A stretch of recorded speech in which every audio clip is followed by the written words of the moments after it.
السلام عليكم ورحمة الله وبركاته.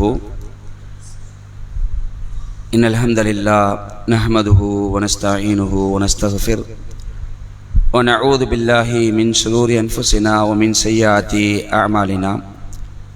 من يهده الله فلا مضل له ومن يضلل فلا هادي له. وأشهد أن لا إله إلا الله وأن محمدا عبده ورسوله وما بعد. கண்ணியத்திற்குரிய சகோதரர்களே, அல்லாஹுடைய கிருபையினால் ஃபஜ்ருடைய தொழுகையை ஜமாஅத்தோடு நிறைவேற்றக்கூடிய பாக்கியத்தை பெற்றவர்களாக அல்லாஹுடைய மார்க்கத்தை அறிந்து கொள்ள வேண்டும் என்ற எண்ணத்திலே நாம் எல்லாம் தற்பொழுது இங்கு அமர்ந்திருக்கின்றோம்.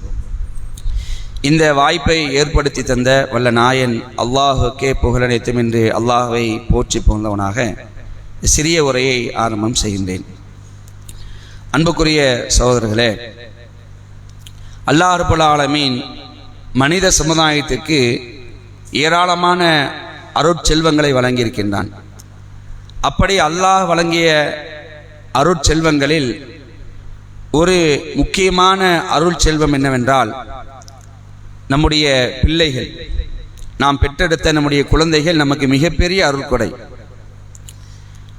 இந்த பிள்ளைகளை மனிதன் விரும்பக்கூடியவனாக இருக்கின்றான். திருமணமான பிறகு நமக்கு பிள்ளைகள் பிறக்க வேண்டும்.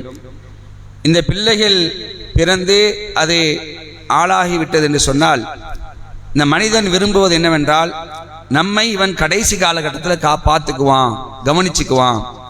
இந்த ஆசை எல்லோருக்குமே இருக்கும். உண்மைதானே? நம்முடைய பிள்ளை நம்ம நாளைக்கு நம்மளை பார்க்கணும். நம்ம திடகாத்திரமாக இருக்கிற வரைக்கும் நமக்கு பிரச்சனை இல்லை. நம்முடைய தேவைகளை நாமே பூர்த்தி செய்து கொள்வோம். அதே நேரத்தில் நம்முடைய வயதான காலகட்டத்தில் எல்லாம் தளர்ந்து முடிந்து ஒரு இடத்துல உட்கார்ந்து இருக்கக்கூடிய நேரத்தில் நம்முடைய பிள்ளை நம்மை பார்ப்பான் என்ற ஒரு ஆசை எல்லாருக்குமே இருக்கும். இது உலகத்துடைய ஒரு நியதி. அன்புக்குரிய சகோதரர்களே, இந்த ஆசைப்படுகின்ற மாதிரி இன்னொரு ஆசையும் நாம் வைக்க வேண்டும். இந்த உலகத்தில் நம்முடைய பிள்ளை நம்மை பார்ப்பான் என்பதை விட, நம்முடைய பிள்ளை நமக்காக நாளை மறுமையிலே நாம் வெற்றி பெறுவதற்கு துவா செய்வான் என்ற ஒரு ஆசை நமக்கு இருக்கணும். அதான் பிரதானமாக இருக்கணும். நாம் அதை மறந்துடுறோம்.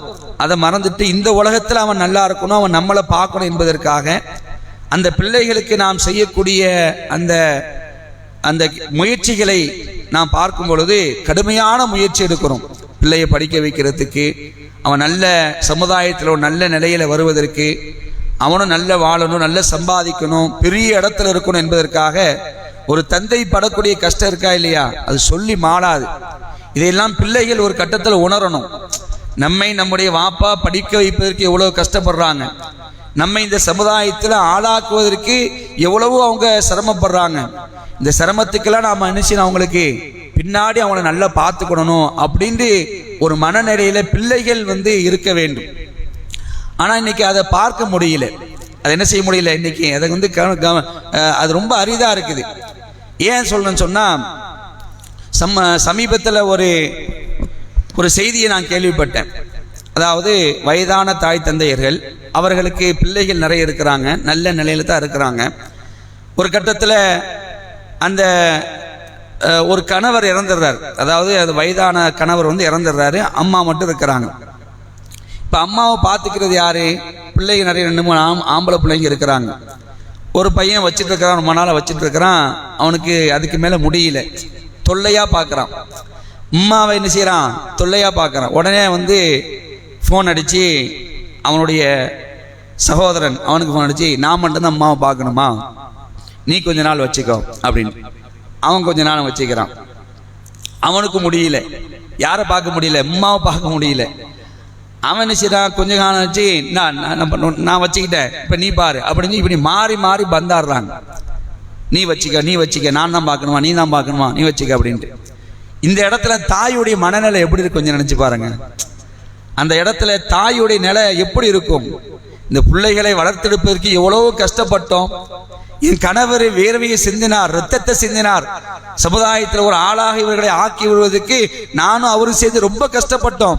ஆனா கடைசி கட்டத்தில் இப்படி நம்மளை பந்தாடுறானோல, எவ்வளவு கஷ்டமா இருக்கு கொஞ்சம் நினைச்சு பாருங்களேன். ஒரு கட்டத்தில் அந்த பிள்ளைகள் அந்த தாயை வந்து கவனிக்காம நடு ரோட்டில் விடக்கூடிய ஒரு நிலைங்க, நடு ரோட்டில் விடக்கூடிய நிலை. அப்போ ஒரு சம்பவம் நடக்குது. என்ன சம்பவம் நடக்குதுன்னா, இறந்து போனார்ல எங்களுடைய இந்த பிள்ளைகளுடைய வாப்பா இறந்து போனார்ல, அவருக்கு ஒரு சொத்து பிரச்சனை கோர்ட்டில் கேஸ் நடந்துட்டு இருந்திருக்கு. அது முடிஞ்சு இந்த அம்மா பேரில் 1 கோடி ரூபா வருது, 1 கோடி ரூபா சொத்து வருது. கேள்விப்பட்டுட்டானு 2 பேரும் பிள்ளைகளை கேள்விப்பட்டானு, அம்மாவை நானே வச்சிருக்கிறேன், பிரச்சனை இல்லை, அம்மாவை நானே வச்சுக்கிறேன். இவன் ஃபோன் போட்டு சொன்னான், தம்பி நீலாம் கஷ்டப்படாதப்பா அம்மாவை பார்த்துக்கிறதுக்கு, நான் பார்த்துக்க, நீ கூட்டு வந்து விட்டுரு, என்கிட்டே விட்டுரு அப்படிங்கிறாங்க. அப்போ இதில் என்ன விளங்கு தெரியுமா? இவ தாயுடைய பாசத்தில் இவங்களுக்கு கூப்பிட்றேன்னு நினைக்கிறீங்களா? மால் 1 கோடி ரூபா அம்மா கிட்ட இருக்குது, இவங்களை வச்சு நம்ம பார்த்தோன்னு சொன்னா நமக்கு தான் அந்த 1 கோடி கிடைக்குன்னு நினைச்சு தானே கூப்பிடுறாங்க. அப்போ அன்புக்குரிய சகோதரர்களே, நான் என்ன பார்க்குறேன்னு சொன்னா, இன்னைக்கு பிள்ளைகளுடைய மென்டாலிட்டி இப்படி இருக்குது. நாம் அந்த நிலைக்கு இந்த பிள்ளைகளை விட்டுறக்கூடாது.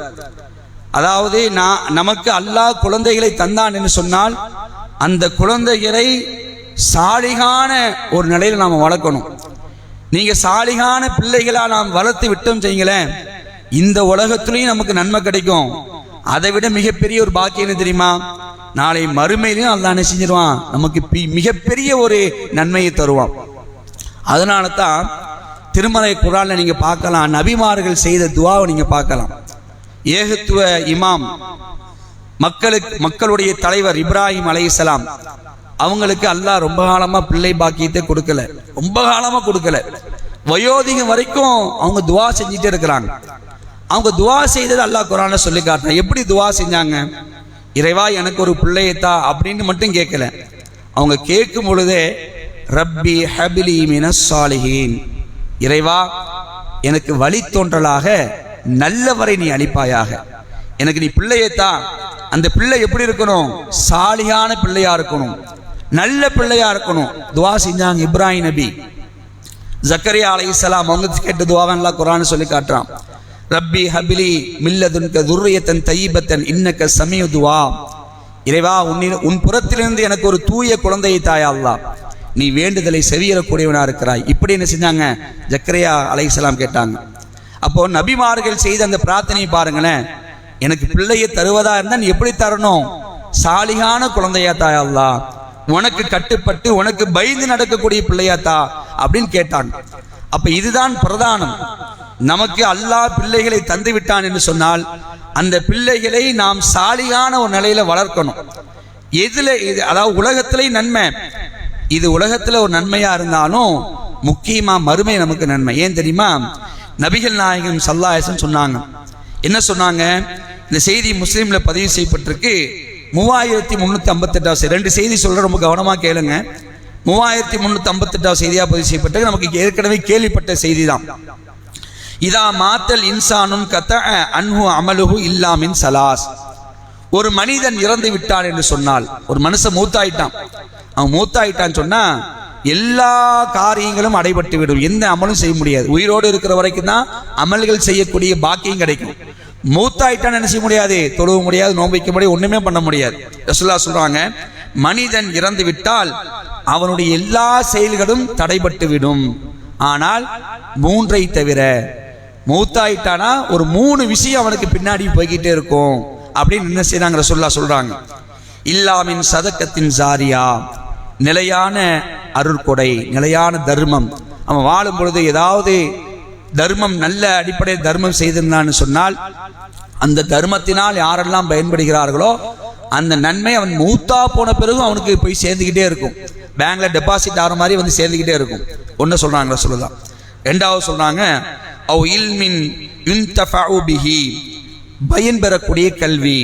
அவன் மூலமாக அவன் வாழும் பொழுது யாருக்கேனும் நல்ல கல்வியை கற்றுக் கொடுத்தான் என்று சொன்னால் அவன் இறந்த பிறகு அந்த கல்வியினால் யாரெல்லாம் பயன்பெறுகிறார்களோ அந்த நன்மை நிச்சயம் அவன் மூத்தா போன பிறகும் அவனுக்கு பின்னாடி போய்கிட்டே இருக்கும் அப்படின்னு ரசூலுல்லாஹ் சொல்லிட்டு 3ஆவதா சொல்றாங்க, அவ் வலதி சாலிஹின் எது உலகு, அவனுக்காக பிரார்த்திக்கக்கூடிய அவன் பெற்றெடுத்த சாலிகான குழந்தைகள். நாம மௌத்தா போன பிறகு நம்முடைய பிள்ளைகள் கையேந்தி அல்லாஹ்ட்ட துஆ செய்வானா இல்லையா?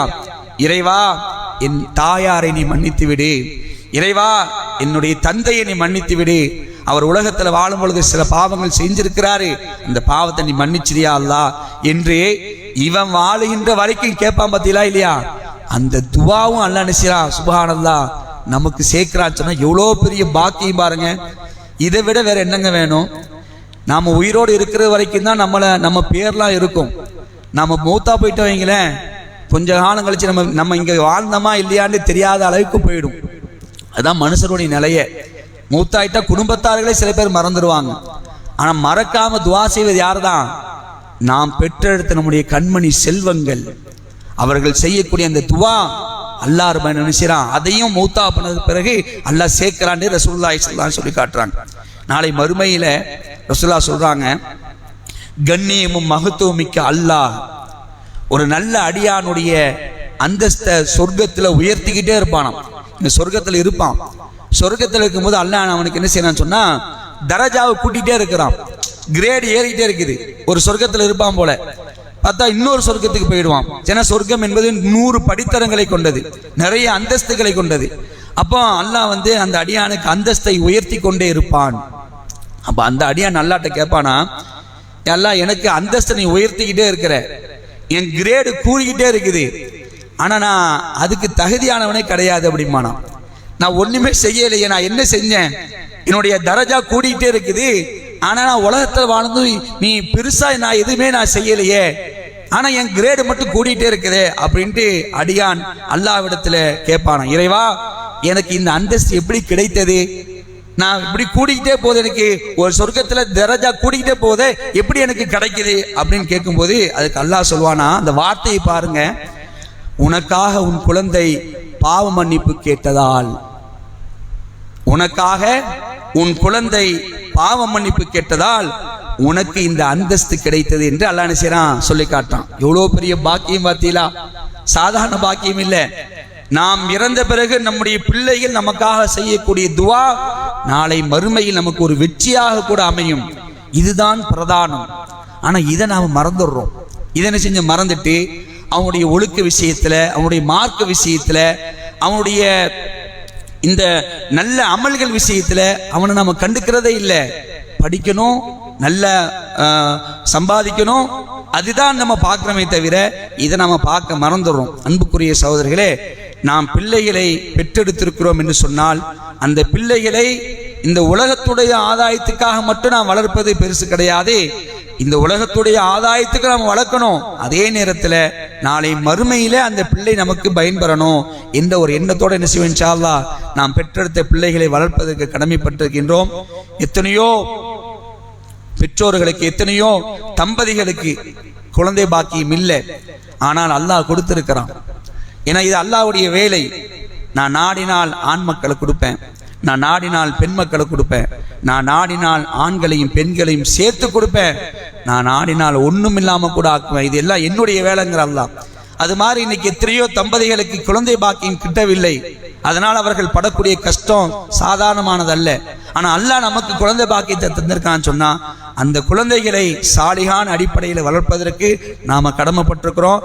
அது கூட நம்முடைய ஆதாயம் தான், நமக்கு நன்மை தான், உலகத்திலும் நன்மை, நாளை மறுமையிலும் நன்மை. இதை உணர்ந்து செயல்படக்கூடிய நன்மக்களா இருப்போம். அதனால் பிள்ளைகளை அவர்களுடைய மார்க்க விஷயத்துல ரொம்ப தெளிவா நடந்துக்கணும். இன்ஷா அல்லாஹ் ஒரு செகண்ட் கூட மிஸ் ஆகாதீங்க. தொழுதானா, கரெக்டா படிக்கிறானா, குரானை படிக்கிறானா, நபிகளாருடைய போதனையில் படிச்சுட்டு இருக்கிறானா என்பதில் என்ன செய்யுங்க, கூடுதல் கவனம் எடுங்க. இதுல கூடுதல் கவனம் எடுத்துட்டீங்கன்னா அவன் கண்டிப்பா நல்லவனா இருப்பான், அவன் வழி தவறவே மாட்டான். இதை உணர்ந்து செயல்படக்கூடிய நன்மக்களாக நாம் இருப்போம். அப்படிப்பட்ட நன்மக்களாக அல்லாஹ் ரப்பல் ஆலமீன் நம் அனைவரையும் ஆக்கி அருள் புரிய வேண்டும் என்று அல்லாஹ்விடத்தில் பிரார்த்தித்தவனாக இந்த உரையை முடித்துக் கொள்கின்றேன்.